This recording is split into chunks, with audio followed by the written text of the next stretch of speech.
Hare Krishna, we had 10 people given the name, we only have 4 people here. Our friends.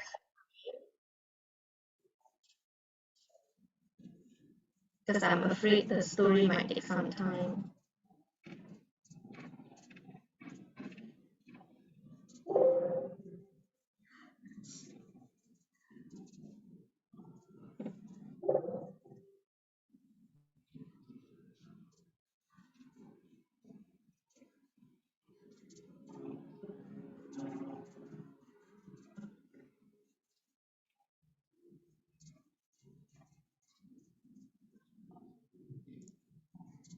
Okay.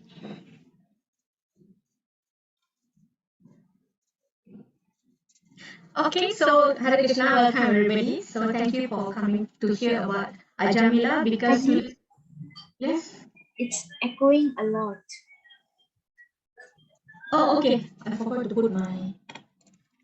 Okay. Let me just stop for a while. Okay, now I'm gonna.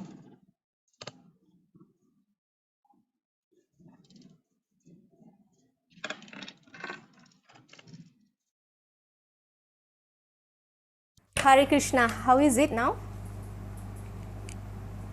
Okay, nice. Okay, thank you. Okay, so this topic is pretty relevant to our chapter today. Better as in you can still hear echo?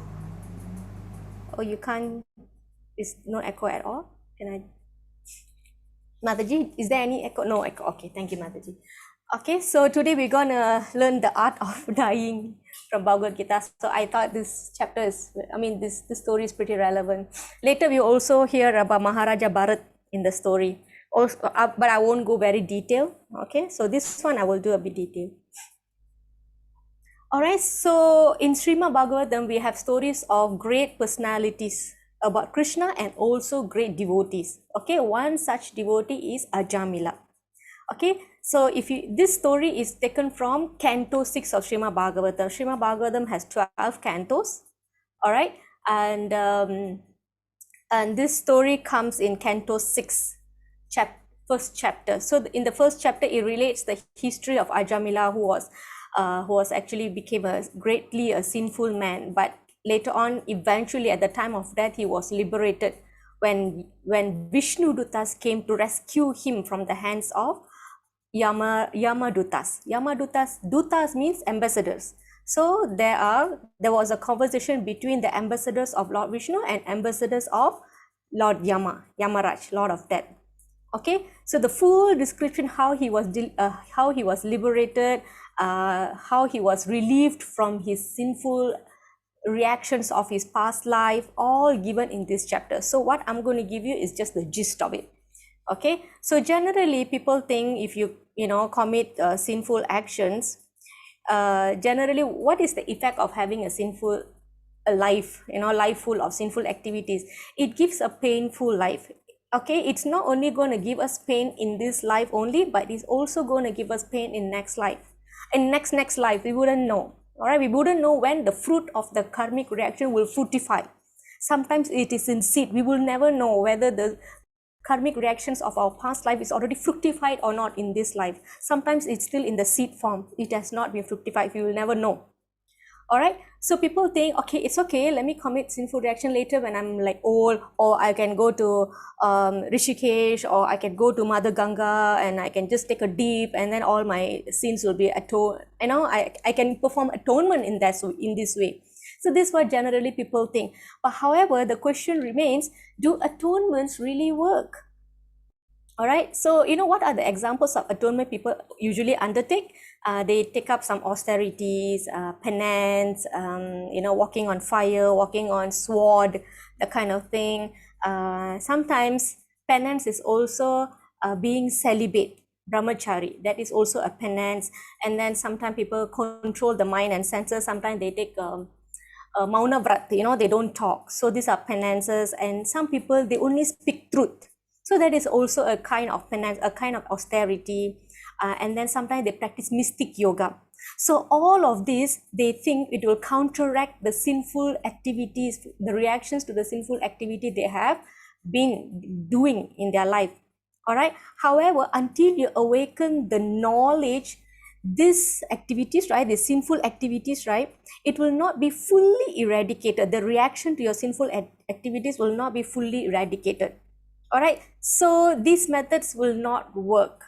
Why? Because this atonement, it is not going to take that in your intention to repeat the tendency to repeat the sinful activity. It will not uproot that seed. What it has given is a symptomatic relief only, but the desire to redo this, it will come. This is not managed by performing atonements. All right, which is why these sinful activities are, where is it coming from? Because from our ignorance, we are ignorant about the reactions that we are going to get by doing these sinful activities. All right, see, we need to remove that. All right, sometimes you have termites. How can you chase the termite? You need to burn that wood, right? Whichever the termites have affected, you need to burn it. So you have to burn it from the root. So only bhakti can do this. Otherwise, knowledge acquisition and atonements, all this will not work. All right, so we move on. Okay, so like I said, these atonements will not free us from ignorance. So this is one point that we really have to put in our mind. We have to remember this. Okay, so now we go to the Ajamila story. Now, Ajamila was not a born sinful person, all right? He had a glorious childhood. He was a Brahmana, means he was born to a Brahmin family. All right, you can see here he was trained by his parents to become a perfect Brahmana. So he underwent all this purificatory process. He learned the Vedas. He assisted his father to perform worships. He studied he followed the regulatory principles. All right, see, all this he followed. Okay, so he was not naturally a sinful person. So what happened to him? One day he followed his father to the forest to take some root plants. All right, so at that time he actually he happened to see an uncultured act. So he saw a man with a prostitute in a compromised position. All right, so he saw that, he got stunned, and then he went back. Okay, this Brahmana, this Ajamila, he got a wife, he's got children, everything is fine. All right, he's got nice parents, his life was good, all right, righteous and pious.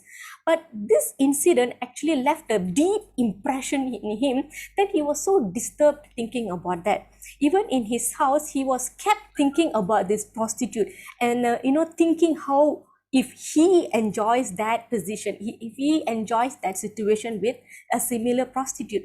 So later, this thing actually affected his marriage life, his sadhana, his spiritual practice. So gradually he degraded. All right, he got distracted with this, attracted and distracted. All right, so in Bhagavatam, he was categorized, he was described as the victimized Brahmana Ajamila. Engaged later on, he came into association with a prostitute, all right, and he gave up the company of his wife. He actually abandoned the wife, abandoned the children, abandoned the parents, everything he abandoned, and he moved out. All right, he moved out from the house and he lived with the prostitute. All right, despite him coming from a very respectable Brahmana family, he was affected by this this distraction.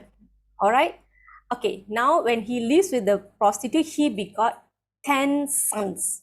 All right, the last son, he named him as Narayana. All right, 10 sons, last was Narayana. Now what happened to Ajamila? You see, Ajamila's prescribed duty as a Brahmana is reciting Veda, performing worships, or performing yagyas, giving Vedic classes. These are the prescribed duties of Brahmana. You ask a Brahmana to go and work in an agricultural industry or sector, they will not be able to do, because that is not their nature. So what happened to this Brahmana? He left all his spiritual activities and he has set up a family with this prostitute, and he's got 10 children. Now for his survival, Ajamila did not have any other choice. So you know what he did? He had to be involved in abominable activities to earn money in whatever way that comes. All right, it is said that he gave trouble to other people by robbing them, by cheating them in gambling, indirectly or directly. All right, this is the way that he earned his livelihood, and that way he maintained his wife and children. So like this, when he was so busy, involved in these abominable, sinful activities. So this is where the sinful action comes. All right, so the Bhagavata describe what are the activities that he was involved in. It's very sinful. All right, so he has to do this to maintain his family of many sons. So like this, 88 years of his life passed by. So gone 88 years. Then one day later, all right, okay, so before that, before the end of his life, we can talk about a little bit about why he is so attached or affectionate towards his son. So Narayana was a very young child because he was the last child. So this Narayana was naturally very dear to the parents, being the last born, right? So sometimes the child has a very cute broken language. Sometimes they got this awkward movement, very cute. So this old Ajamila was very much attached to him. So he also spent a lot of time taking care of the child, and he enjoyed seeing the child's activities. So for example, like when Ajamila eats, and he'll give that food to the child, right? When he drinks, he will share that drink with the child. And then so like this, he's always taking care of the child, and he calls him Narayana. All right, that's the reason why the child was named Narayana. All right, it was a blessing by a Muni who visited the house one day. So when the Muni visited this house one day, the wife gave him some food. All right, so because he was so pleased, and he asked the wife what is the child's name, because the child was seen playing nearby. So originally the child's name is not Narayana. All right, the Muni saw, and he got a different name. So when he asked what is the child's name, and she will say this is whatever name, right? And then the Muni say, okay, I think from now on you need to call him Narayana. You call him Narayana because one day this name will save your husband. This is the blessing that the Muni gave, and he went off. All right, so since then they've been calling the boy as Narayana. Okay, so like this, 8 years went by, and Ajamila finally realized that his time has come to leave the body.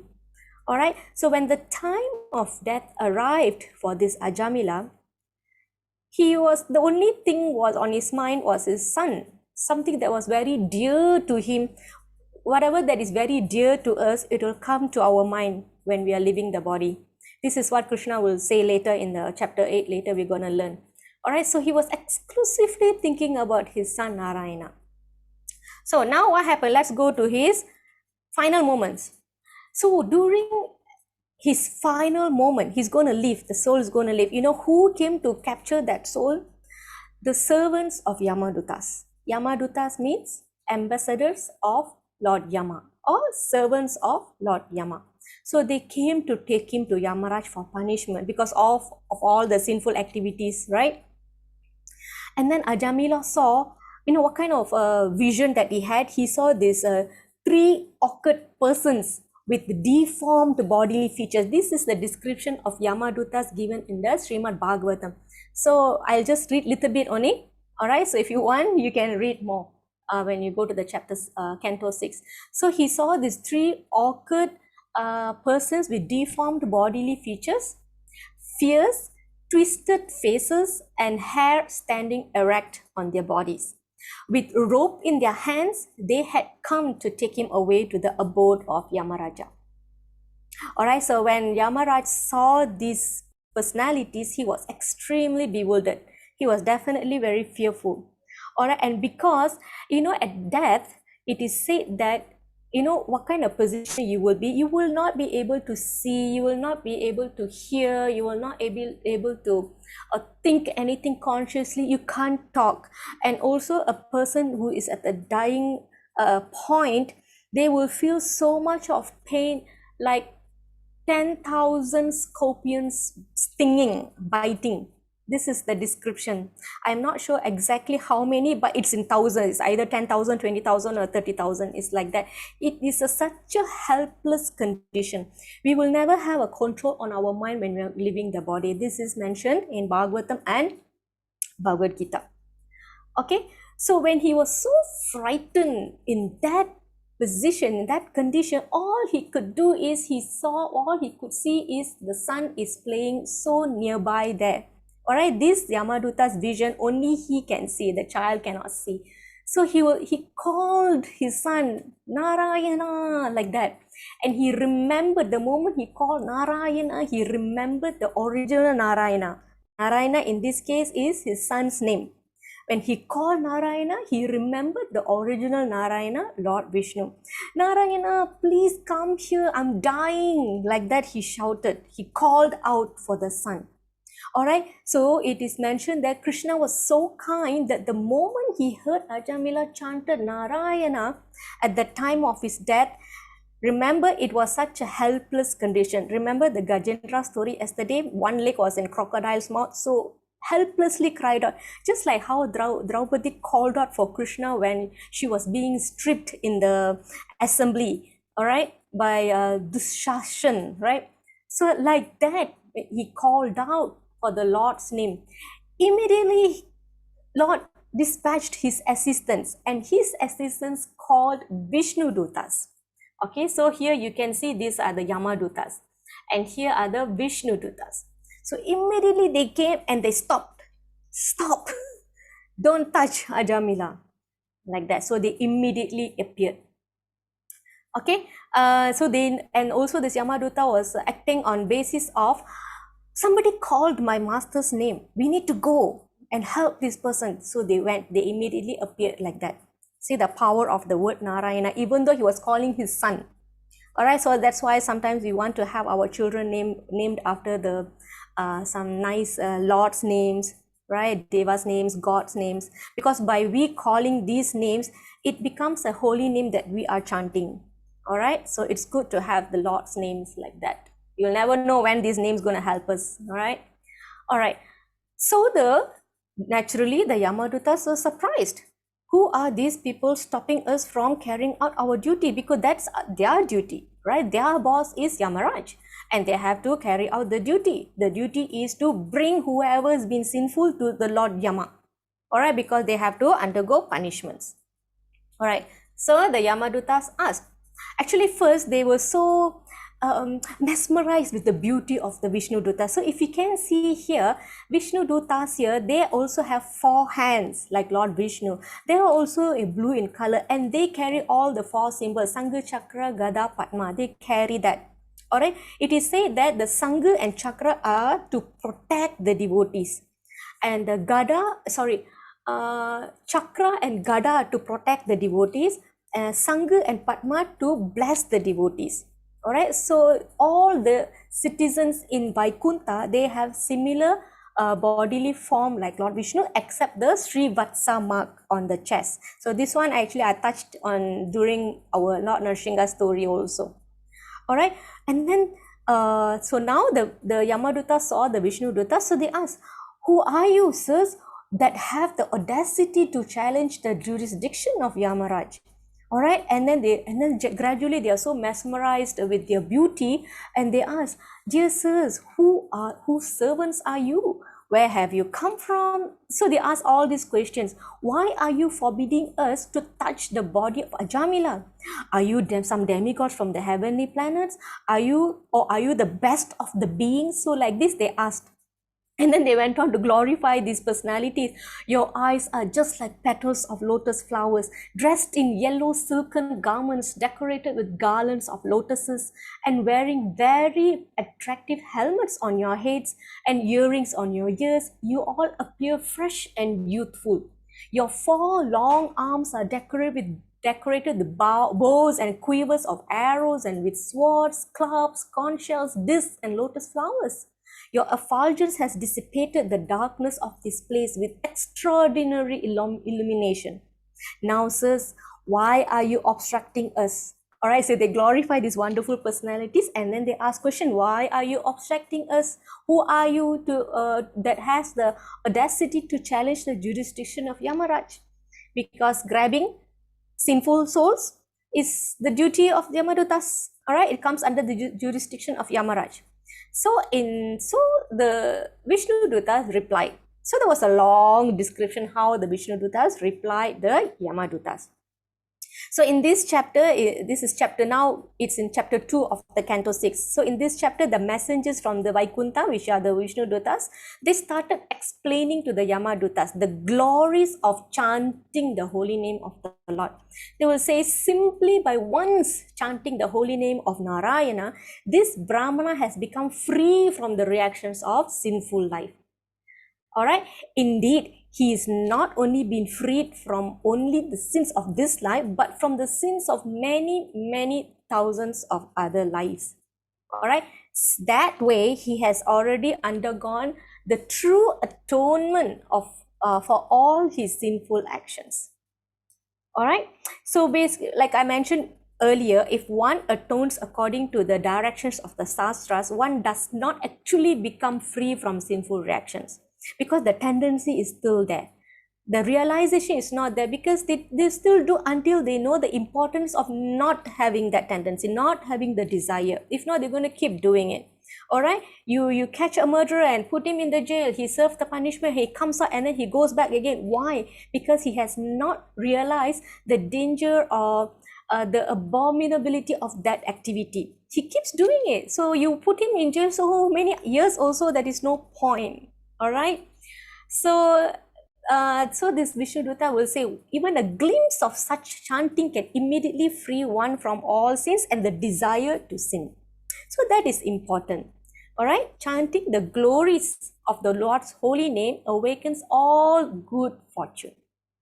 All right. Therefore, there is no doubt that Ajamila, being completely free from all sinful reactions, therefore he should not be punished by Yamaraj. All right. Okay. So what to do? Yamadutta had to leave and go.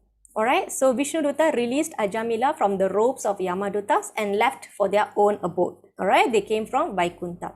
So, there was long conversation. It's like a debate, right? It was going on, conversation going on. And all this conversation, Ajamila was witnessing. He was watching, and he was then realizing, oh dear, what a great fortune that I had previously, and I have abandoned my family, I've abandoned my good practices, and I have taken up the sinful path.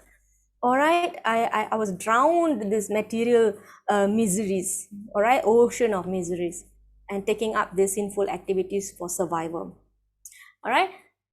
So Ajamila offered his respectful obeisance to the Vishnu Dutas. He could understand how fortunate he was to have chanted the holy name of Narayana at the end of his life. So he relished his fortune to have thought to call out for Narayana. Okay, so now what happens here?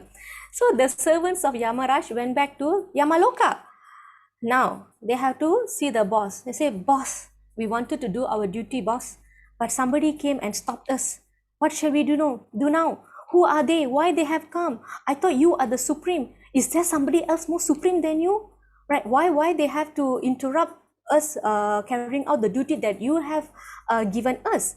And then Yamaraj explained to them, okay, my dear boys, you think that I am the supreme, but actually I am not the supreme. Okay, so in text 12, Bhagavatam, Yamaraj will say, my dear servants, you have accepted me as the supreme, but factually I am not. All right, and he will explain, above me and above all other devas, including Indra and Chandra, there is one supreme master and controller. All right, the partial manifestation of his personality are Lord Brahma, Vishnu, and Shiva, who are in charge of the creation, maintenance, and annihilation of this universe. All right, so the entire world is controlled by him, just as a bull is controlled by a rope in its nose. Okay, so Yamaraj will say, the Vishnu Dutas, Vishnu's order carriers, protect the devotees of the Supreme Lord even from the jurisdiction of Yamaraja when they are involved in devotional service.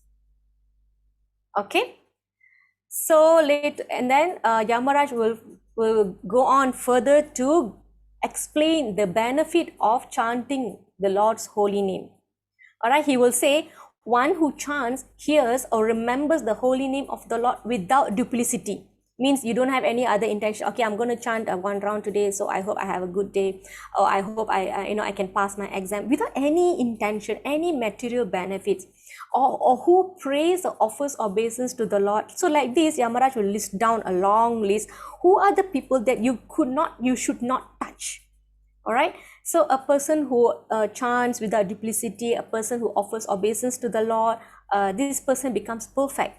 All right. Even a learned person may be called to hell if he does not take part in devotional service. All right. So having knowledge is not the end. Remember, 4 kinds of people who will not surrender to Krishna. The third one, knowledge stolen by illusion. All right. So intelligent person, however, take up the devotional service of the Lord. So when they chant the holy name of the Lord without offenses, they are no longer subject to my rulings. So Yamaraj is saying all this. All right. If by chance they commit some sinful act, they are protected by the holy name of the Lord, because that is where their interest lies. That doesn't mean on the strength of the holy name you go and commit more and more sinful activities. No, meaning if this one person have committed so much of sinful activities for some reason, and then when they take up devotional service or pure chanting, all that will be burned like ashes, like ash. Okay, so to know more, you can go on to read Canto 6, Chapter 3 for more instruction. Yamaraj, he will say what kind of people you should bring in, what kind of people you should not bring to me. Okay. So later on, what happened to Ajamila? Ajamila will realize what has happened, and he will renounce his family. He will renounce his family. He will take up devotional services seriously. Okay, here Ajamila lamented and condemned himself because of his association with the Vishnu Dutas. His original consciousness aroused. Means after he witnessed what has happened, he came to his senses. He came to his senses. So he actually left to Haridwar. He went there and he had a renounced life. He performed devotional services, and at the end, when he died, the Vishnu Dutas came and took him on golden throne and took him to Vaikuntha Loka. Okay, so don't worry if you don't have Srimad Bhagavatam to read the whole big book. We have extracted the story in one book called A Second Chance. So which means Ajamila has gotten a second chance. All right. Another book is Sinner Turning Over a New Leaf. I don't think I have seen this book, but I have seen this book. All right. This is one of my early books. When I came in early in my 20s, this is one of the few books that I read first. There's another one is Coming Back. All right. Why are we coming back? So all these very interesting stories. So it's 7:30 sharp. I ended it on time. So did you all like the story, Matajis, Prabhus? So we can go on to our, you want to have 1 minute break? You can come back. Thank you, Madam Mataji. Kirtan.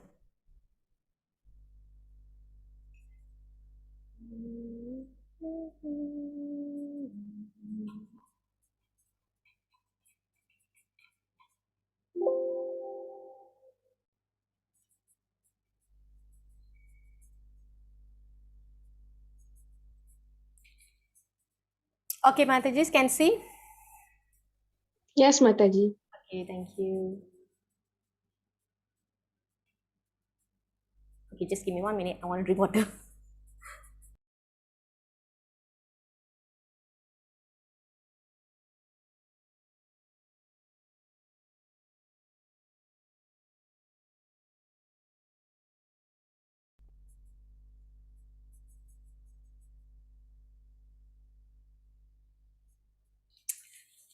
Okay. Okay, so everybody welcome to our Gita Gyan, day 8 today. Okay, as usual, a verse from the Vaishnava Tantriya Sara.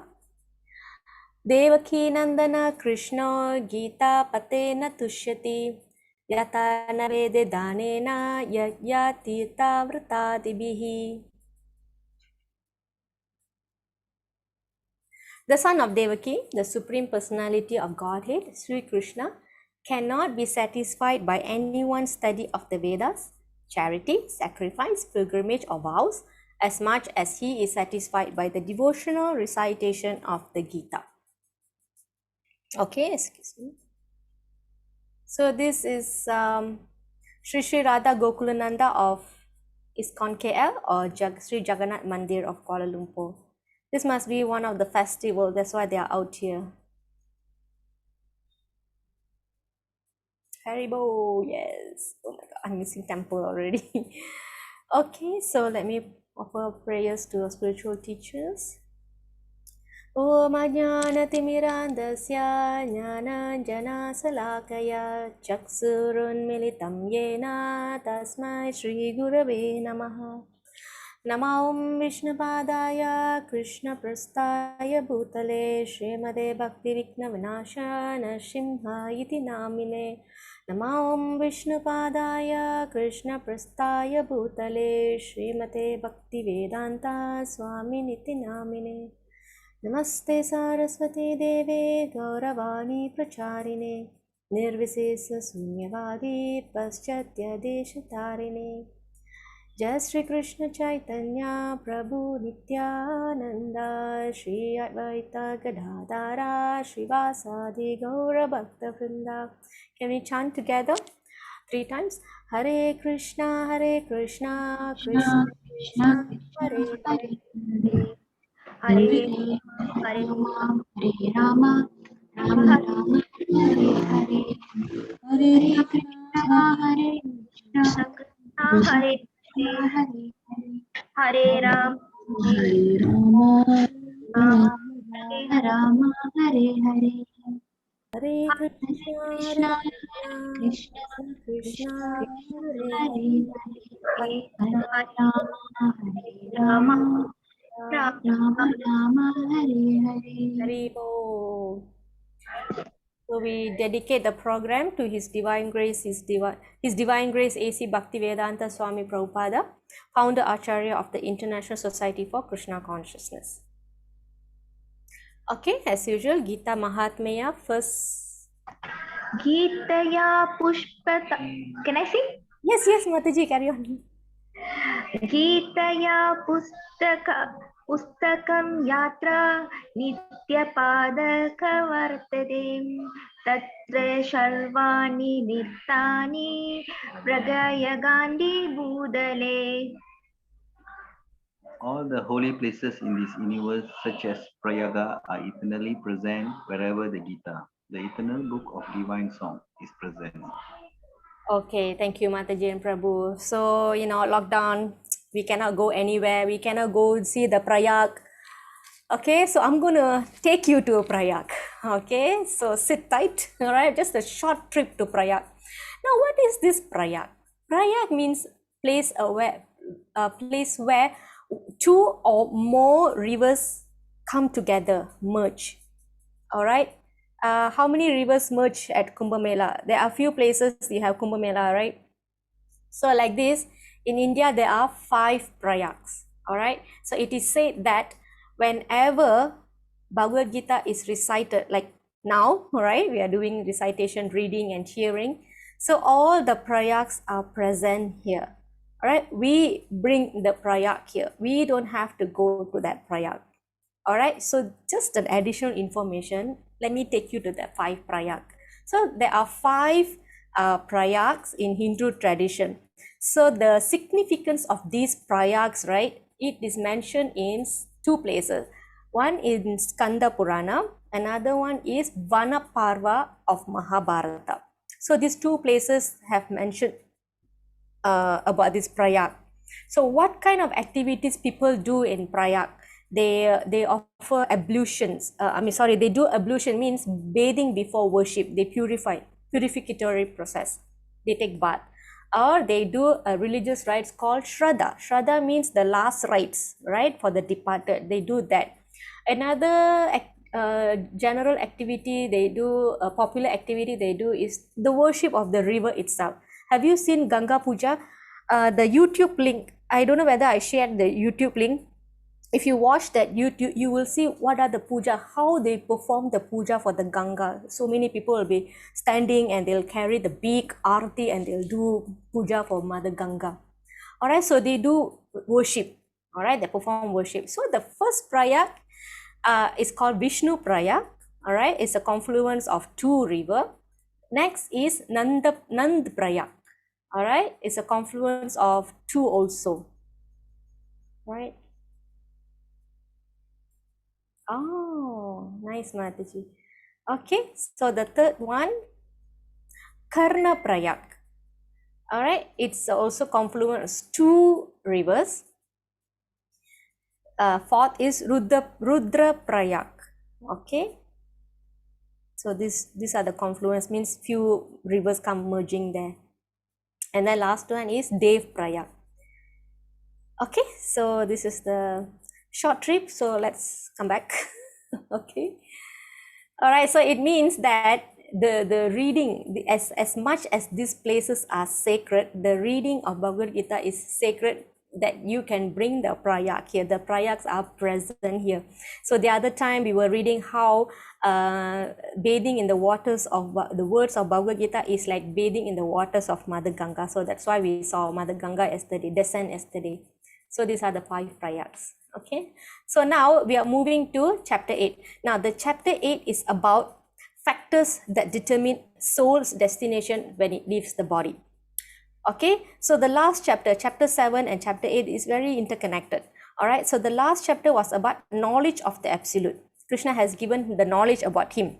All right, so this chapter is with that knowledge, the best thing that we can do with that knowledge is to achieve him, to attain the supreme. So that's why it's called, the title is called Attaining the Supreme, which means going to Krishna's abode. All right, which means we are living this material world, where the birth and death take place, repeated birth and death take place. We want to leave this place, this temporary home, to go to our permanent home. All right, so after we leave the body, where do we go? How do we leave the body? What should we do? If you want to go there, you want to certain place, you want to take a bus. You want to take another, you want to go to another place, you want to take a train or take a flight. So how do you know which transport or which medium you need to take to go wherever you want? All right, so the chapter 8 starts with Arjuna asking question to Krishna. Arjuna asking question to Krishna. All right, so one of it is, how can one know Krishna at the time of death?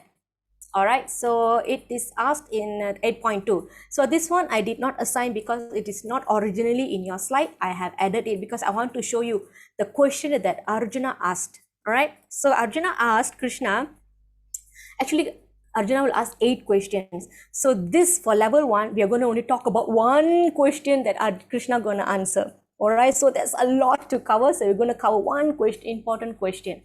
Arjuna will ask, how can those engaged in devotional service know you at the time of death? All right, so we know about you. So what happens to devotees at death? Can they remember you, or how do they remember you? Okay, so the answer to this is the 8th question, is the main subject of the rest of the chapter. Okay, so we start with this because this is where Krishna will start explaining. Jai Shri Mataji.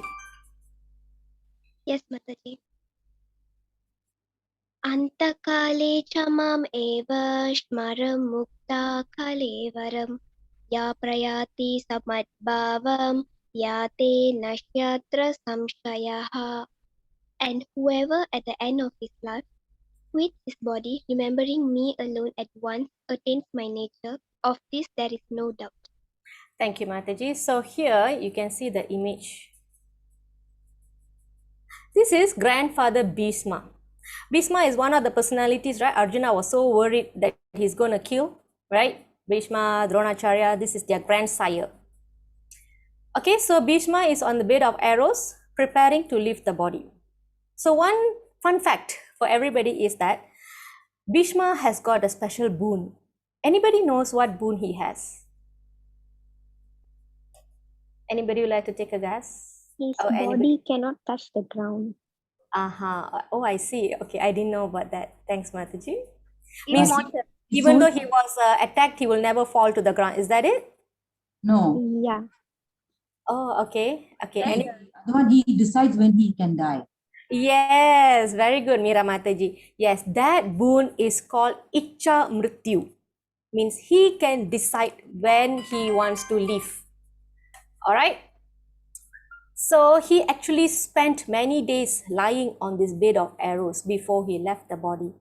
Why? Because he was choosing the right time to leave the body.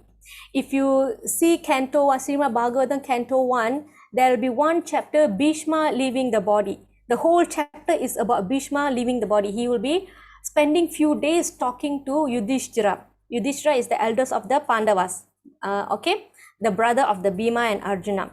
He will be giving so many instructions to Maharaj Yudhishthira. He'll be talking to him about the duty of king, how to rule properly, how to manage things. He'll be giving all this information, okay, life information he'll be giving.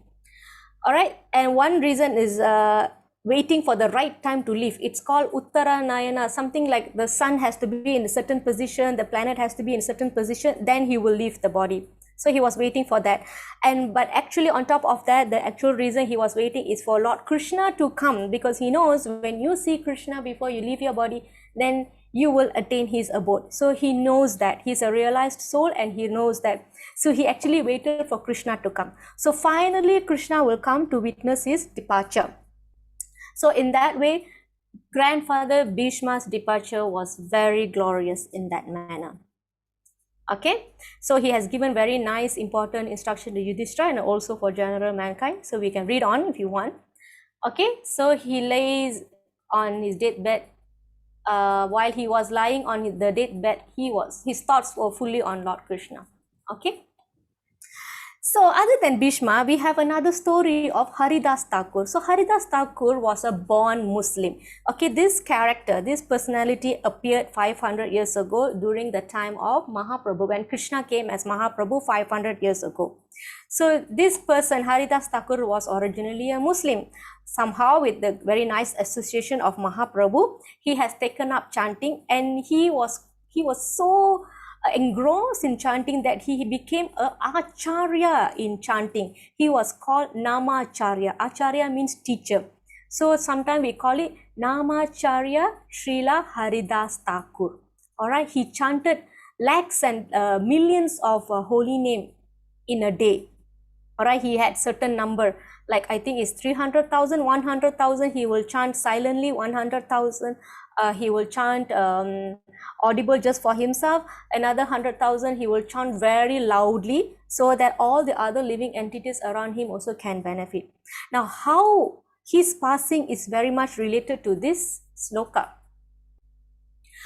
Whoever at the end of his life quits his body, remembering me alone, at once attain my nature. Of this there is no doubt. Now you can ask a question, Mataji, I wouldn't know if I can remember Krishna or not. So what do we do? Or you can ask for somebody else. What if I know somebody is leaving the body? What can I do, Mataji? What can I do for them? Even though, they are not able to chant, or they are not able to think, we don't know what is running in their head, isn't it? So what we can do is we chant the holy name around them when they are leaving, when they are passing, when the passing time is approaching. All right, and you can read from scriptures like Bhagavatam, Bhagavad Gita. Okay, so Bhagavad Gita has 18 chapters. So there are 3 chapters that you can actually read when somebody is going to leave. Chapter 2, chapter 8, and chapter 12. Okay, or when they even after they passes on, the soul is still around, right? So you can keep reading these chapters. So let's come back to Haridas Thakur. So when Haridas Thakur passes away, this is Mahaprabhu. Mahaprabhu himself is carrying Haridas Thakur after he passes, and it was so glorious. The devotees gathered around. You can see so many people here. Can you see this mridanga? They were chanting and dancing. Because his passing, a pure devotee passing, is not something to be lamented about. Of course, it is our loss that we are losing somebody great. However, we know that this person is going to continue to serve Bhagwan in his spiritual world. So like that, he is being sent off with such nice, glorious Sankirtan. So like this, we need to send off people so that the soul is sheltered by Krishna in their journey. Okay? So because it is important for us to help people to think about Krishna when they leave the body. Okay, so that's a short story about Haridas Thakur. Okay, all right. Now, 8.6. Very nice sloka, Kirtana Mataji.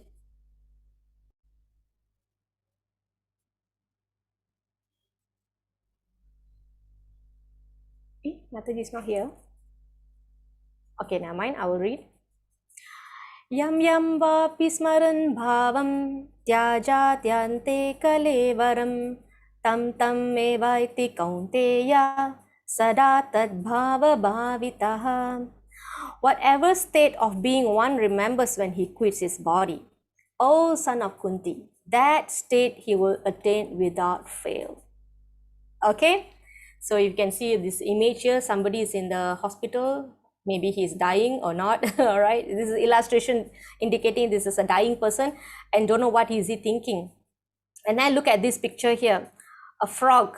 All right, catching this fly. So what the fly will be thinking?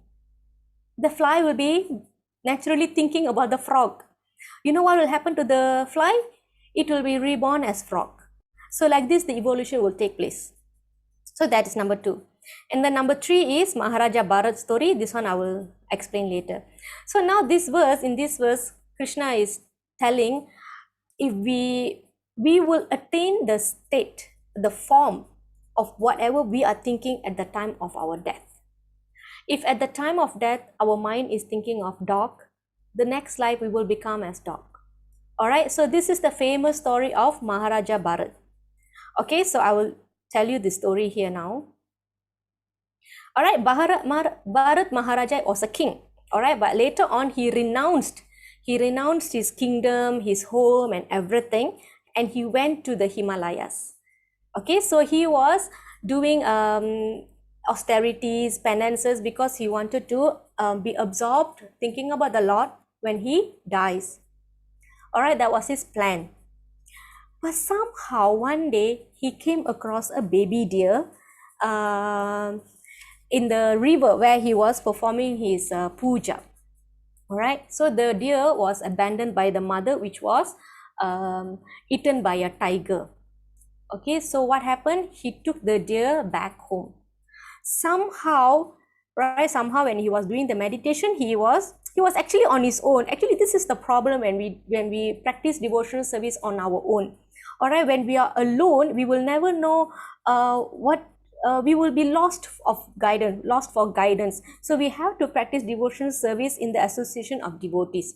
All right, without association of other devotees, this is what happened to him. He became attached to a deer. There was nobody to tell, look, Maharaja Bharat, you have renounced your life, your kingdom and everything. So please do not get distracted with this deer. All right, be focused and determined and resolute minded in what are you doing. All right, what you came for. All right, so association is very important. It is a great help for us in remembering Krishna. All right, however, Bharat Maharaj was alone. He was attracted to a deer. All right, but Bharat Maharaj was attracted to a deer. How about us? We are attracted to so many things. All right, we may not be attracted to a deer, but we may be attached to a car, telephone, so many other things, right? So many enjoyments. So we have to be very careful where our consciousness is. What are we thinking of? What are we remembering most of the time? All right, so like this, he was keeping the deer very close to him. Everything he does, the deer will be with him. Sometimes he shares food with the deer. It's very attached. So naturally, what happens at the end of his life? He was thinking about the deer when he died. Next birth, he became a deer. So what happens after that? I will tell you another day. Okay, so he remembered deer and he was born as deer. Okay, so we like to think about good things so that which will enable us to remember Krishna at the time of death. It's actually a big test to all of us. Will we be able to chant Hare Krishna when we leave the body if we do not practice throughout our life? All right, so whatever we remember, so this is the lesson, whatever we remember when we leave the body, that is where we will be going in our next life. All right, this is a big test. We have to practice, practice, practice. So we have to prepare ourselves for the test. All right, just like in college, all right, we have exams, school. So you have an exam at the end of the term, right? If you don't study, right, if you don't study with determination regularly, if you don't regularly study, can we actually hope for good marks at the end of the day? Can we expect us to pass the exam? Uttarayana, yes, Mataji, correct. All right, so this is a test, okay? Hold on, okay. Okay, so we understand, yeah, the story, right? Okay, he was such a renounced person. He was a great devotee, he was renowned, but the distraction came about and he had to leave the body thinking about deer, and he became as deer in the next life. Okay, 8.7, Lata Mataji.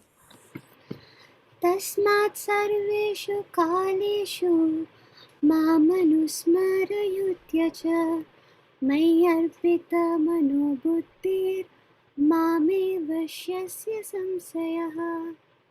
Therefore, Arjuna, you should always think of me in the form of Krishna, and at the same time carry out your prescribed duty of fighting. With your activities dedicated to me, and your mind and intelligence fixed on me, you will attain me without doubt. Okay, thank you, Mataji. So before that, I'll take this question.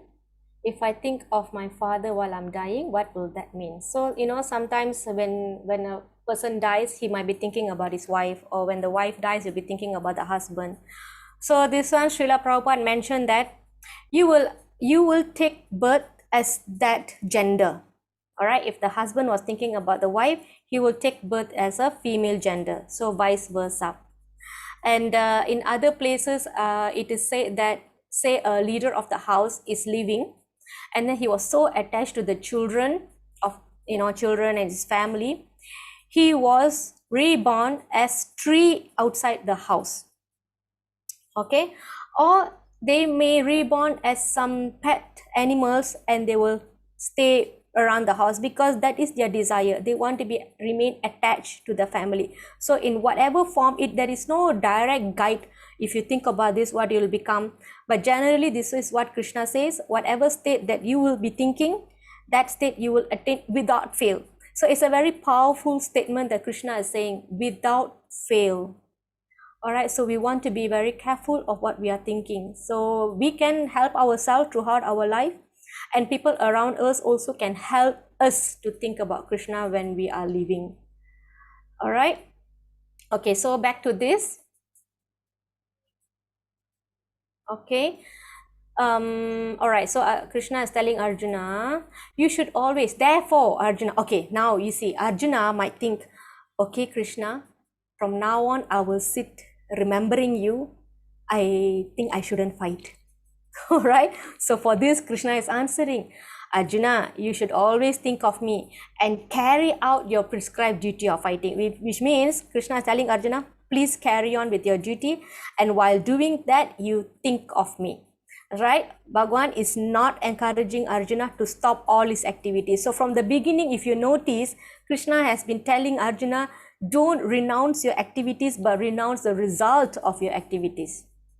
All right, because here Krishna is already telling very clearly, carry out your duty, but think of me. He tells Arjuna, carry on your duty of fighting. At the same time, you think of me. All right, so we should understand that it's not going to be the same for everybody. All right, some people thinking of dog, house, family, someone else thinking of, and then there's someone else thinking of Krishna. All right, these people all going to get different results. So people can ask, how can I think of Krishna, Mataji? I have not seen Krishna.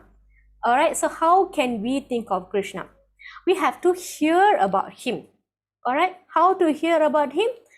Read the words that Krishna has given, right? Direct association from the Bhagavad Gita. It's directly spoken by Krishna, so you can directly associate with Krishna in that way. And then you can, that is hearing from scriptures, reading from scriptures. And then we hear from other scriptures, like about Krishna, from other scriptures like Bhagavatam. All right. We hear from Bhagavad Gita or read, like here, whatever we are doing now, we are hearing about Bhagavad Gita. Even I've not seen Krishna, but I've heard it from my spiritual master. My spiritual master heard from spiritual master. So like that, the Guru Parampara goes up all the way to Lord Brahma and finally Lord Krishna. If you remember the Sampradaya, right? Guru Parampara. All right. So we have to hear about Krishna's Leela. So here, what are the things I can hear about Krishna, Mataji? So you can ask. So the answer is you can hear about Krishna's Leelas, different pastimes, like I showed you the Narshinga pastime, and then I also have the Damodara Leela. If you want, I can tell that. And then we have Matsya Avatar. So all these incarnation stories we have. All right. All these are his different forms, different energies. All right. Krishna has many incarnations. And it is important for us to hear about Krishna's activities. So if you remember in chapter 4, one who understands the nature of my birth and activities will come to my abode, right? If you remember that. All right. Also, we have to hear about Krishna's creation, how Krishna creates things. All right. Krishna is behind this whole material world, just like the pearl chain story we saw yesterday. How he is inside the pearls like a string. Nobody can see, but he is there. Right? He is the creator and he is the maintainer. So we hear these kind of things. All right. So by hearing these kind of things, Krishna is saying that we can dedicate our activities to him, hearing, chanting, remembering. All right. So we are all working for some reason, for money, for survival, for everything. All right. So as devotees, we also work for Krishna. All right. So we must fix our mind and intelligence on him. All right. So you can ask, what is the difference between mind and intelligence, Mataji? Are they not different? All right. So mind is where the first attraction comes to set your eye on him, set your focus on him. Okay, in the beginning, we use our mind, using desires to dedicate all our activities to Krishna. And then comes the intelligence that helps us to fix our mind on Krishna. The intelligence will tell the mind, don't give up, be steady, be determined, continue to be determined. Don't deviate from your path. This is a resolute path, so don't deviate. This is where the intelligence comes and helps the mind. If not, what will happen to the mind? Anybody remembers what will happen to the mind?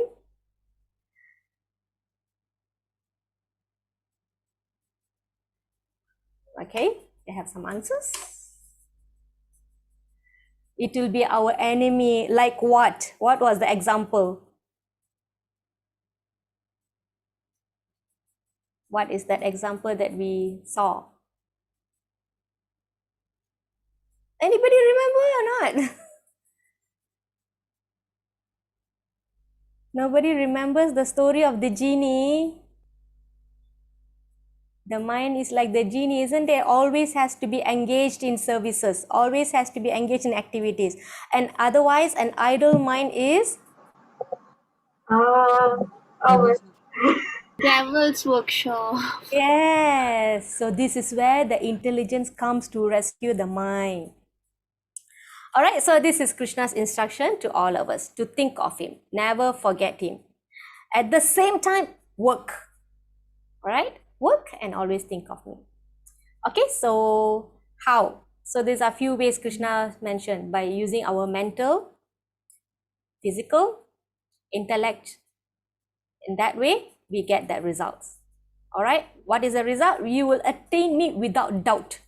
See that Krishna using strong words like that. Attain, you will achieve without fail.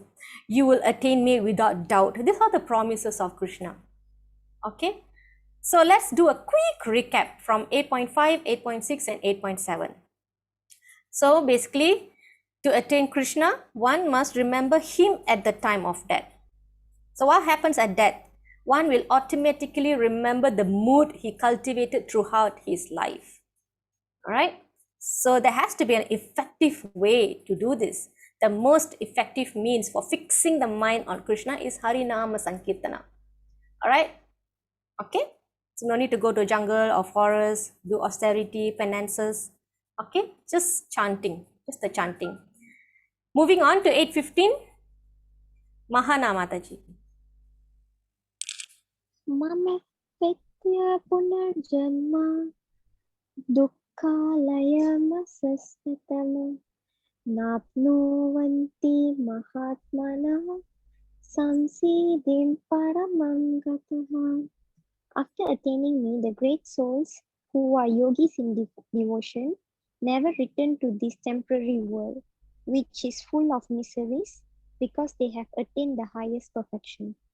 Okay, thank you, Mataji. So Krishna is giving here the symptoms or the characteristics of this material world.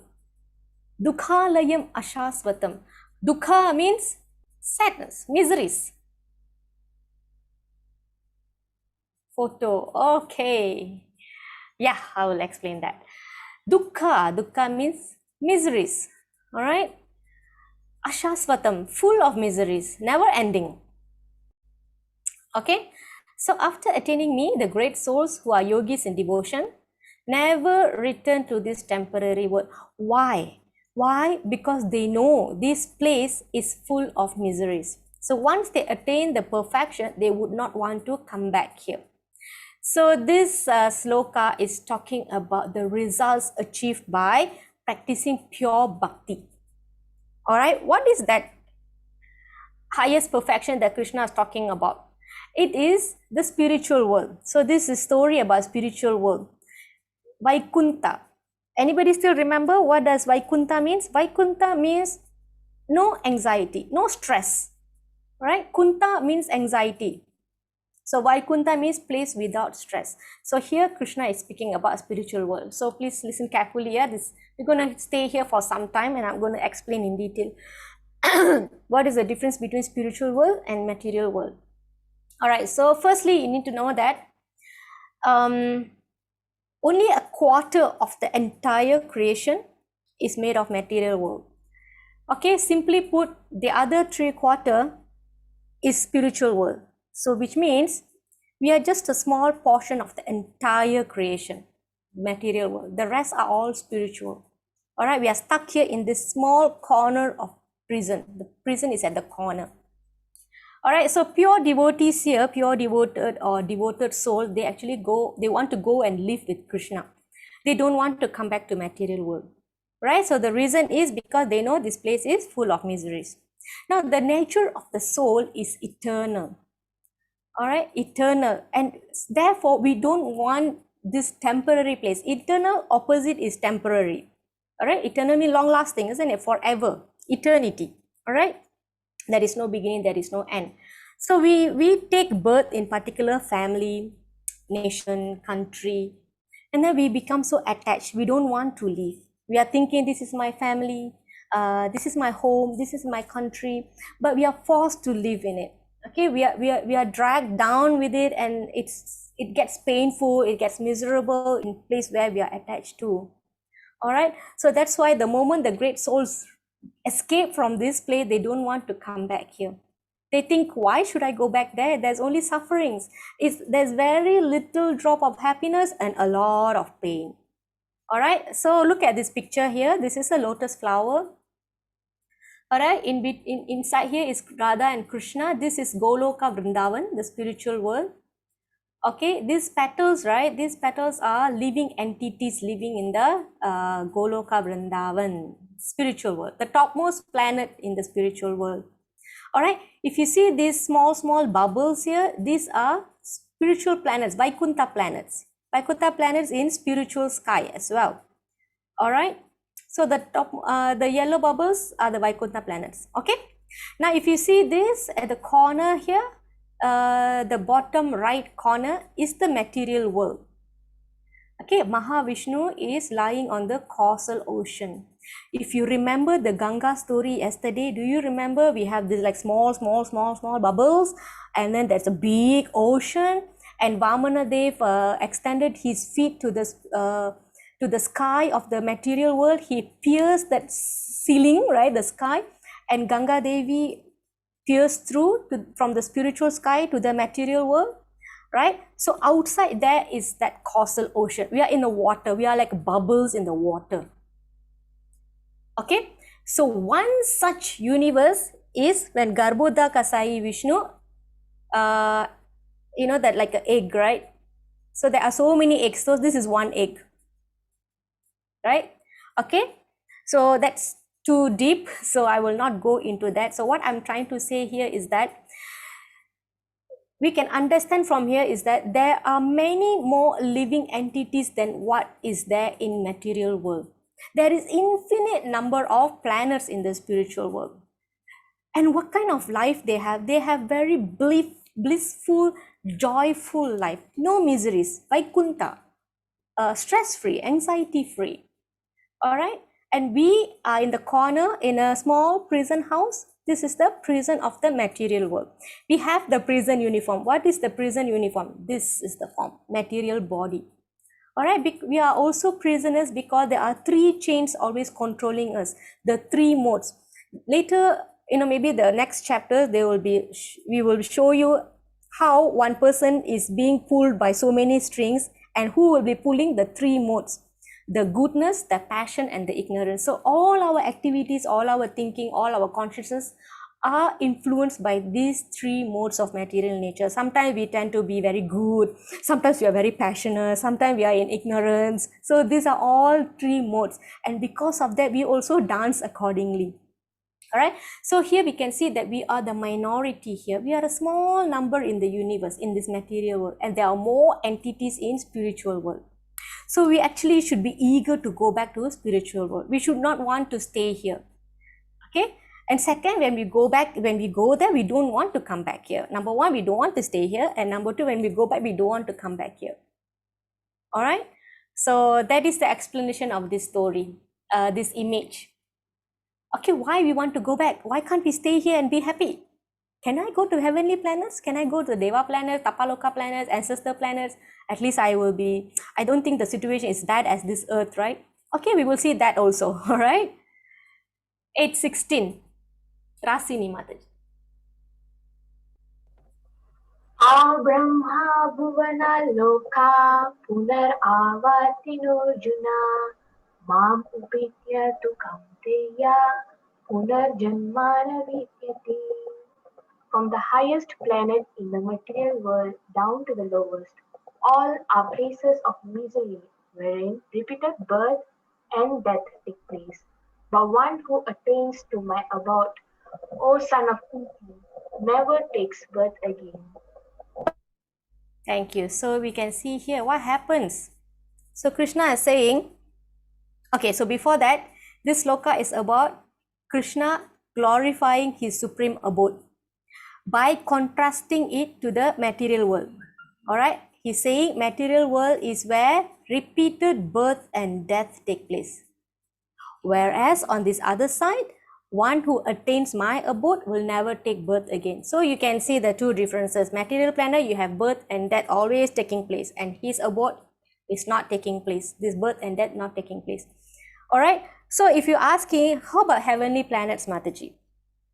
Okay, so if you remember in past chapters, I mentioned that when you do good things, you will be elevated to higher planets, to heavenly planets. Okay. So what Krishna is saying here, from the highest planet to the lowest. Okay, we need to understand that we are in the Earth planet. All right, there are 14 planetary systems. That is a nice image graphic. So later I will share. All right, so there are 14 planetary systems. We are in the middle. All right, there's Bhu, Bhuva, Swaha. So there are two layers. We are here. All right, we are in the middle. Consider we are in the middle. We are not the highest, we are not the lowest, we are in the middle. All right, Krishna is saying from down here got 7 planetary system, here is 7 planetary system. What Krishna is saying here, from the lowest of the planetary system, you all can see my video, right? Because I'm using my hand to explain. So up to the topmost material planet, which is Satyaloka or Brahmaloka. This is where Lord Brahma resides. He rules the creation from there. That is his abode. His abode is the highest in material world. All right. So Krishna is saying from the lowest to the topmost, repeated birth and death take place. All right. Sometimes people think, I want to go to heaven. But what Krishna is saying here, heaven also have birth and death. Life there on heaven, on heavenly planets also temporary, but they live for a very long time based on the pious activities that you perform on this planet, on earth. All right, they will be able to enjoy for a long time. All right, but relative to the spiritual planet, it is called sometime. They can't stay there forever. Once they have exhausted all their pious credits, they will come down. All right, so in heaven there are many devas. They have very long lives. They are very intelligent. They have a lot of knowledge, and they're very intelligent. Hold on, yeah, okay. All right, but they also have this little worry that when their time's up, they have to leave the place. They have to go down to the earth planet. All right, so in the topmost planet also, there's worry that the death is coming. All right, this is true. This is true life in material world. Okay, in earth, we have these four miseries, right? Birth, death, old age, and disease. All right, but if we can get out of this world and we can go to Krishna's abode, we don't have to suffer for this in this. All right, in spiritual world, there is eternal life. And then we should be fascinated to hear about spiritual world. We should be thinking, I want to go there. I'm so eager to go there. Just like how we are so, when we hear about places like Hawaii, New York, Disneyland, we can't wait to go there. Right? We are so eager. So like that, when we hear about spiritual world, we have to be fascinated. I want to go there. This is a place where there is no miseries. Vaikuntha. All right. But then to be wanting to go to this spiritual world, we have to have qualification. What qualification is this? The ticket. What is the visa? The visa is to have love, because in spiritual world, the activities there is devotional service. So you have to have love to perform devotional service. All right, we cannot just go to the spiritual world. Oh, okay, it's very nice. Okay, let's come back. So it's not like a sightseeing. You cannot just have a look and come back. All right, you see this picture here? This is birth. A lady is giving birth. There's a baby here. Let me try to focus that, okay? All right, this is a person giving birth. So that's a pain in giving birth, isn't it? Okay, next is birth and then old age here. This person is old. Definitely not a very comfortable situation to be in, right? Next. This person is giving this person medicine. All right, so this person is ill-stricken. Disease, also not a comfortable position to be in. Okay, and then here is death. Somebody has left the body and everybody is crying. So it's painful for everybody. Birth, old age, disease, and death. So Krishna is saying, from the highest planet, which is Brahma Loka, Brahma Bhuvana Loka. So this is the term, Brahma, and from Brahma Loka to the lowest planet. All right, repeated birth and death take place. Okay, last sloka, but not the last slide. All right, for 8.28, Shalini Mataji.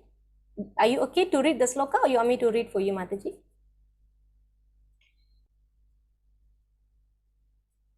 Mataji is not here, so she's coming. Okay, let me read that. Vedeshu yajnesu tapasu chaiva daneshu yat punya phalam pradistam atyeti tat sarvamedam viditva yogi param stanamupaiti chatyam. A person who accepts the path of devotional service is not bereft of the results derived from studying the Vedas, okay, performing sacrifices, undergoing austerities, giving charity, or pursuing philosophical and fruitive activities. Simply by performing devotional service, he attains all these, and at the end, he reaches the supreme eternal abode. All right, so this sloka 8.28 concludes chapter 7 and chapter 8. All right, it deals with Krishna consciousness and devotional service. So it sums up everything. All right, you just have to perform devotional service or bhakti yoga. All right, and you get all the other results automatically. So if you see this picture here, somebody is reading Vedas, studying the Vedas. In Bhakti Yoga, we are also studying the Vedas. This Bhagavad Gita is the essence of the Vedas. So The study of the Vedas is already covered. It has already become a subset of what we are doing now.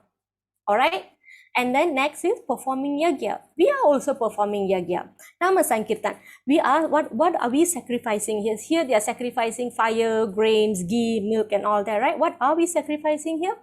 Our energy, our time. All right. These are all sacrifices also. What is this, Mataji? Can't they elevate from the heavenly planet? Yes, I have an answer for that, Mataji. I will. Actually, they can be advancing from heavenly planet to spiritual planet when they develop the devotional service. All right. Until and unless they do that, they can never elevate themselves. So either after their time is up or at the pralaya time, the destruction time, they all will be dead and they'll be born on earthly planets. Like I remember, it's either they be born in a righteous family or rich family or an educated family. So all depends on how much pious activity they have performed in the past. Okay, what makan angin, Mataji? Time, energy, yes, correct, Lata Mataji. Because I think I've covered this previously, right? So this is what we are doing is also sacrifice. And of course, the topmost sacrifice during this Kali is Nama Yagya. Chanting of the holy name is the best yagya. It is recommended. All right. Okay. So next is, okay, can you see this austerity here? This person, y'all can see this picture, right? Who is this? Anybody can recall? Who is this person? Hiranyakashipu. Yes, Mataji. Yeah, Hiranyakashipu has performed austerities. So we cannot go to the forest or Mandara mountain like Hiranyakashipu perform austerities. But what austerities the devotees are doing? They are practicing 4 regulative principle, which is specifically recommended for people in Kali Yuga. What are the austerities? Not going to the cave or mountain and stand on one leg, breathing through your bones, not like that. Not meditating for hundreds and thousands of years. The regulative principle which are meant for austerity is no meat eating, fish and eggs. No gamble. Don't gamble. Don't associate with opposite sex illicitly. Marriage is allowed. That is religious. All right. So relationship, illicit sex outside of marriage is prohibited. So this is number 3. Number 4, don't take any intoxications. Alcohol, drugs, even coffee and tea also prohibited. No caffeine. So these are all intoxication. So to follow these 4 regulative principles is such a is a strong austerity. So you don't have to go to this renounced forest or cave or mountain to do this. You just have to do these 4 principles. So that is performing austerities under Bhakti Yoga. Next is what else? Can you see this person? She is actually donating something to this person. All right, this is called performing, giving charity. All right, so how a person under who practices Bhakti Yoga gives charity. So we cook and distribute prasadam. So we are also doing charity. It is especially recommended for grihastas. Grihastas means married couple or people with family to feed people. So that is charity. Okay, what else? The next is this one. Yeah, charity or pursuing philosophical and fruity activities. Okay, so instead of performing all this separately, when you perform Bhakti Yoga, all the result that you achieve by doing these activities, you will achieve here by performing Bhakti Yoga. Everything is covered under this. Okay, so I kept talking about devotional service, bhakti. So we want to know, what is devotional service? Okay, what do you think about devotional service? Anything that you can think of? What generally you think? What is devotional service? Actually, we already covered this in our Narshinga pastime story. I already given you the information. All right, I forgot that this one is coming here, but it's good that we can do it as a revision. All right. So devotional service ada berapa? Anybody can remember? How many Prahlad Maharaj gave us? Can anybody remember? Yuri, is it correct? How many, Mataji? I didn't hear it clearly. Cough syrup can, Mataji. Medicine, right? Can. We are also taking medicine. It's just that it's the drug abuse that it's intoxicating, isn't it? Right. Yes. Okay. 9. Correct. 9 devotional services. This is Prahlad Maharaj. Okay. So Prahlad Maharaj has given us the 9 devotional service in Srimad Bhagavatam. Okay, Shravanam, Kirtanam, Vishnu, Smaranam, Pada Sevanam, Archanam, Vandanam, Dashyam, Sakyam, Atmani Vedanam, Shravanam, Kirtanam, Vishnu Smaranam, Pada Sevanam, Archanam, Vandanam, Dashyam, Sakyam, Atmani Vedanam. All these are 9. 1, 2, 3, 4, 5, 6, 7, 8, 9.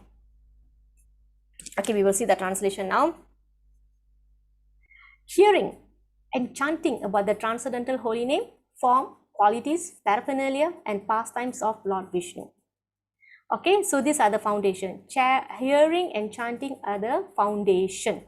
All right, when the foundation is strong, then we can build nice building on it. All right, and this too is the basic for remembering.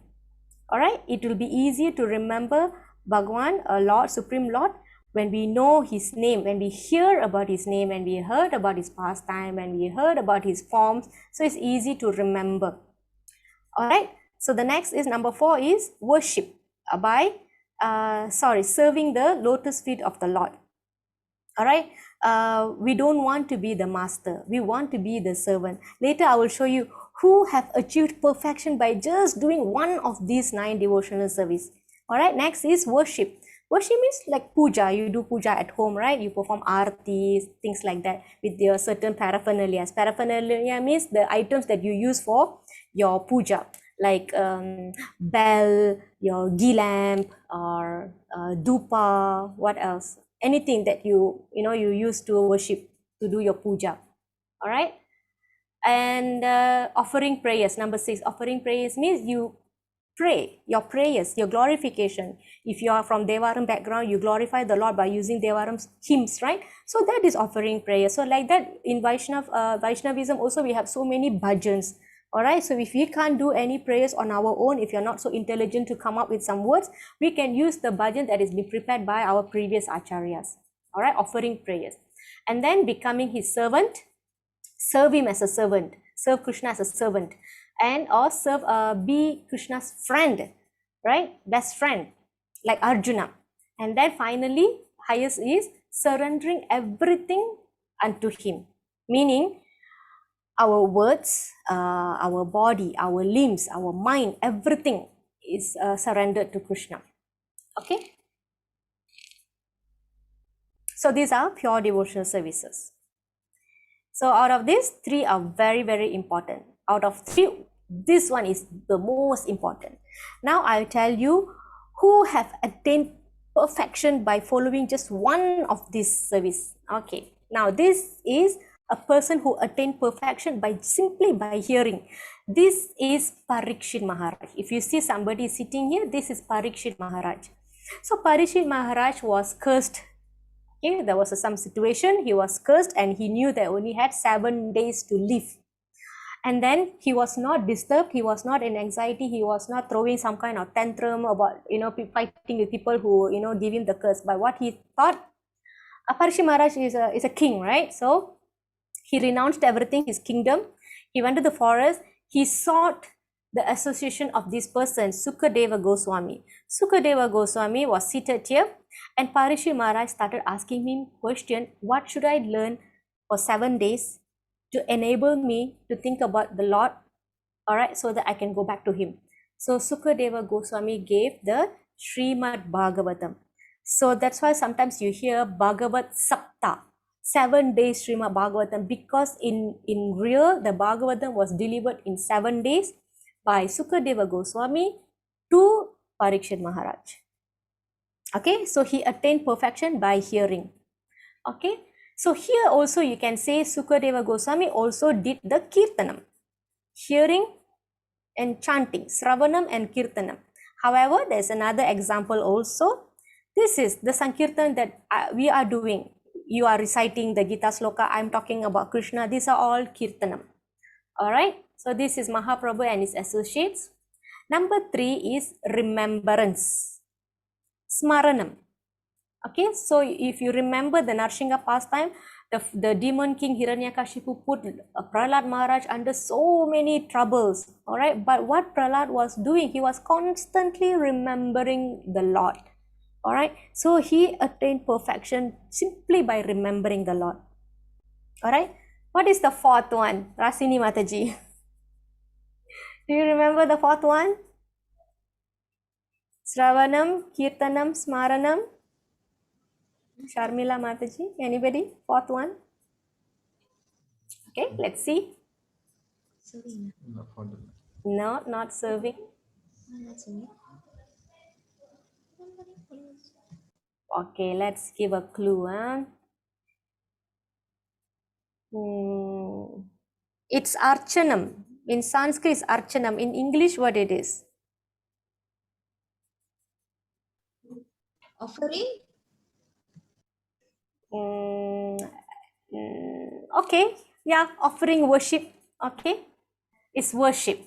So, right, in Dwapara Yuga, remember, they built temple. So the most prominent devotional activity was building temple and worship.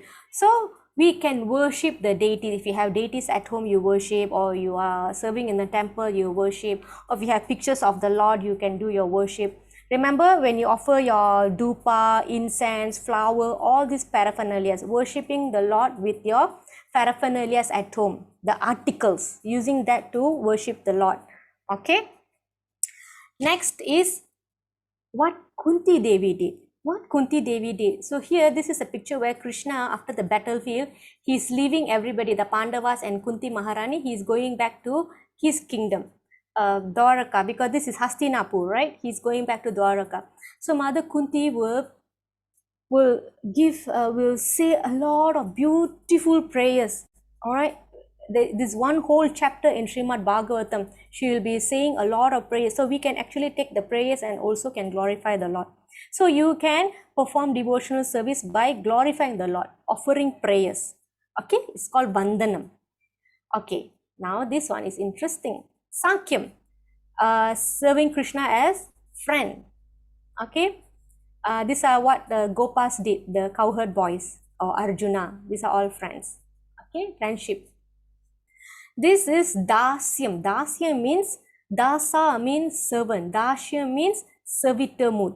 Alright, so if you can see here, this is Lord Hanuman. Hanumanji is the epitome of pure servant, a selfless servant for Bhagwan. Whatever Lord Ram says, he will do. Bring one tree, he brings one mountain. Alright. He just bring this ring to Mother Sita, he jumps and goes. Alright. He does anything for Lord Ram. It is mentioned that okay, it's actually 8:30, so I'm not going to the story. Okay. So next is Sakyam, Dashyam, Pada Sevanam, serving the lotus feet. So who does that? This is Mother Lakshmi. Okay, Lakshmi Devi. She does this, Pada Sevanam. All right. Finally is Atma Nivedanam. So remember the Ganga story. Lord Vamanadev came and then he measured the lower planetary system with one foot, and then the higher planetary system with another foot, and then he asked Bali, so where can I put my third foot? So Bali Maharaj, I don't have any other place. Just I give you myself to you. I surrender fully to you. So like that, he surrendered everything.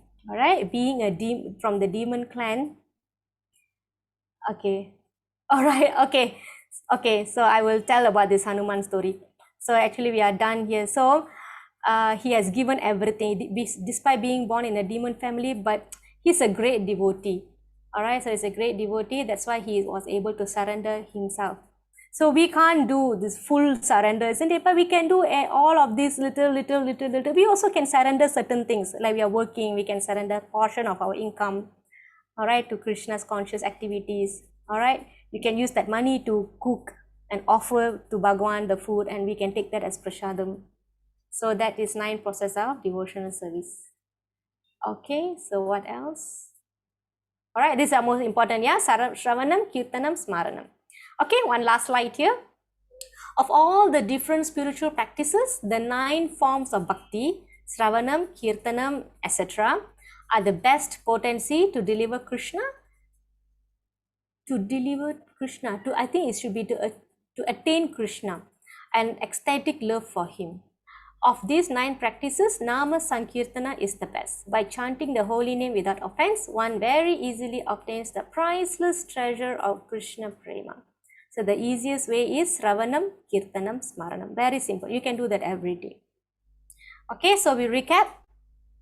So first Arjuna asked a question. He wants to know the position of Krishna conscious devotee at time of death. What happens to devotee? How do they know you?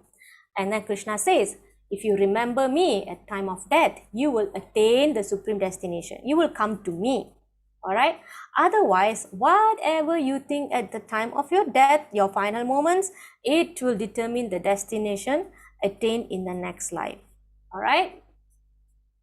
Therefore, those who think I'm just going to remember you, Krishna, I'm not going to do my work, so I will remember you at the time of death, I will go back to you.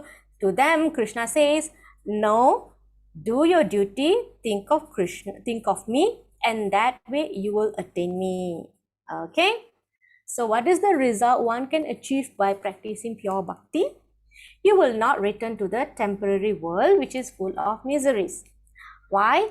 In contrary, if you achieve Krishna's abode, you will never take birth again. A learned person will know that the temporary place, this earth, is full of misery. They don't want to come back.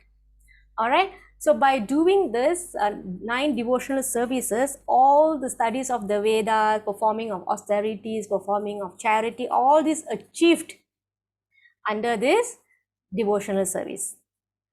Okay. So here Krishna is recommending, don't give up your prescribed duties. Do your work, but think of me. Okay. So that's it. So I hope everybody has your Bhagavad Gita.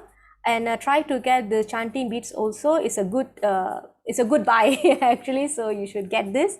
Maybe sooner or later we all can do one round sometime together.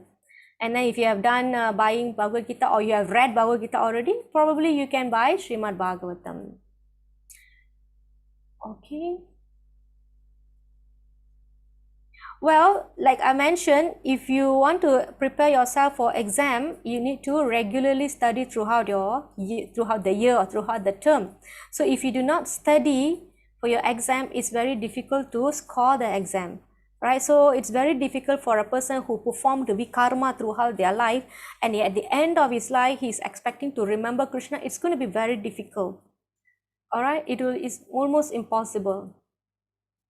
All right. Okay, little bit what can be helped by other people is to chant when the person is leaving the body. But it's good for the person to practice bhakti throughout his life also. So that way you can remember. So imagine if you've been thinking of something throughout your life and suddenly you expect to think about Krishna. It's difficult, right? It doesn't happen in normal exam also. Okay, let's go back to the Hanuman story, yeah? So some of you are still here, so I can tell the story.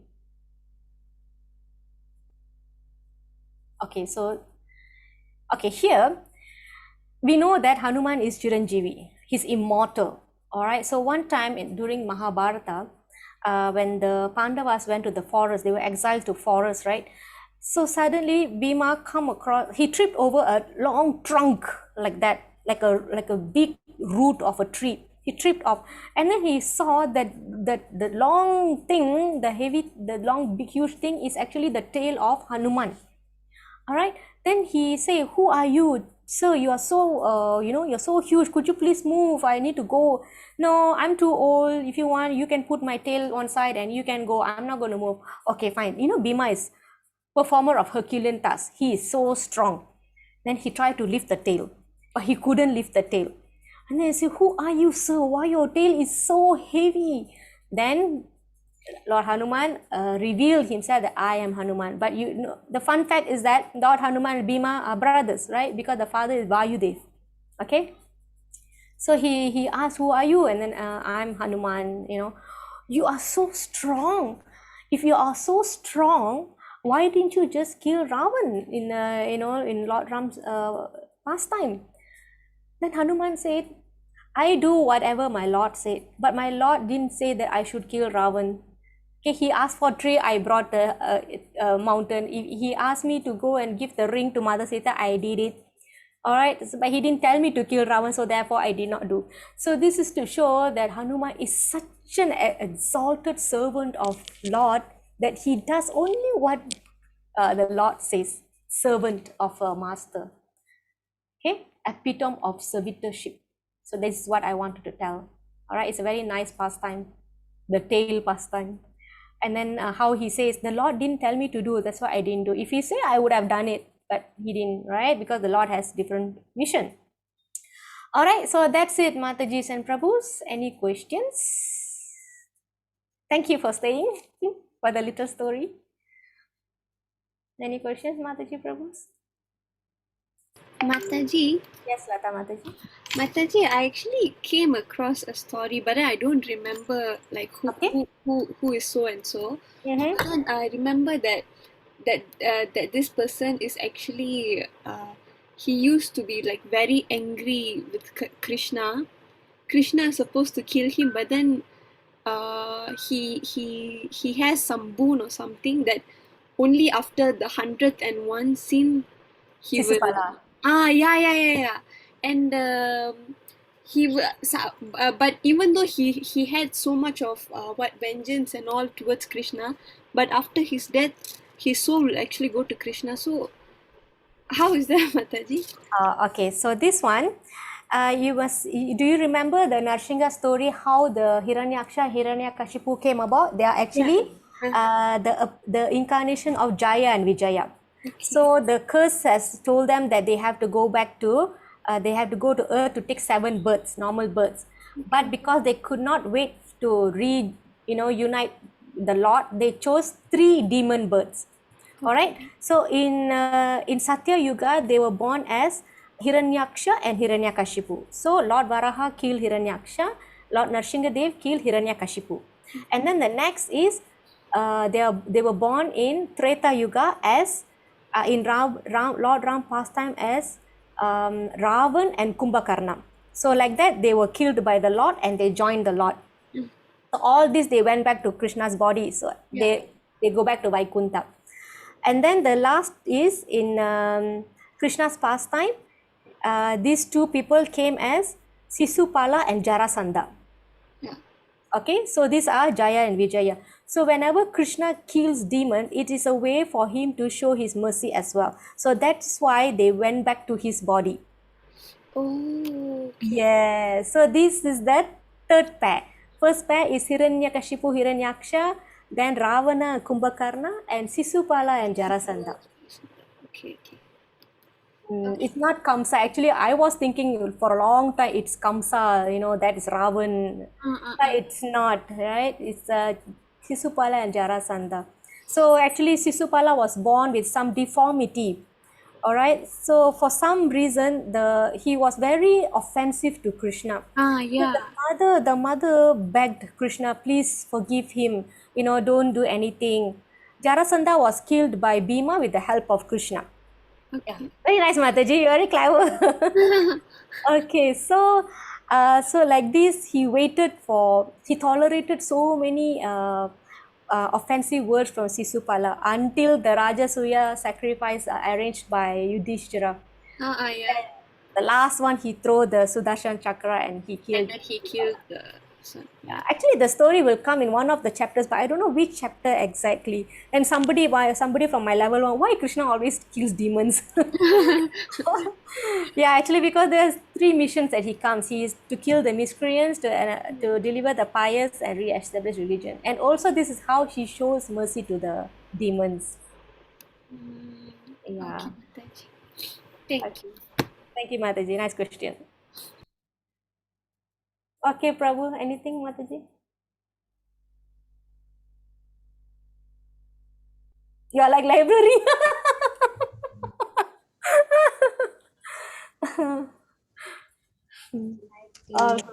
Yeah, no. Mataji, we haven't chant Hare Krishna. Yeah, many people left already. Let's chant 3 times and then we can end the class. Hare Krishna, Krishna Krishna, Krishna, Hare Rama, Hare Rama Krishna, Rama Rama Rama Rama, Rama Hare Hare Hare. Hare Hare Hare Krishna, Krishna Hare Hare Krishna, Krishna Krishna Krishna Krishna, Krishna Hare Hare Hare. Hare Hare Hare Rama, Rama Hare Hare Rama, Rama Rama Rama Rama Rama, Hare Hare Hare Hare Krishna, Hare Krishna Krishna Hare Krishna, Krishna Hare Hare Hare Hare. Hare Rama Rama, Rama Hare Rama Rama, Rama Rama, Rama Hare Rama Hare. Hare Hare Hare Krishna, Hare Krishna, Krishna Krishna, Hare Hare.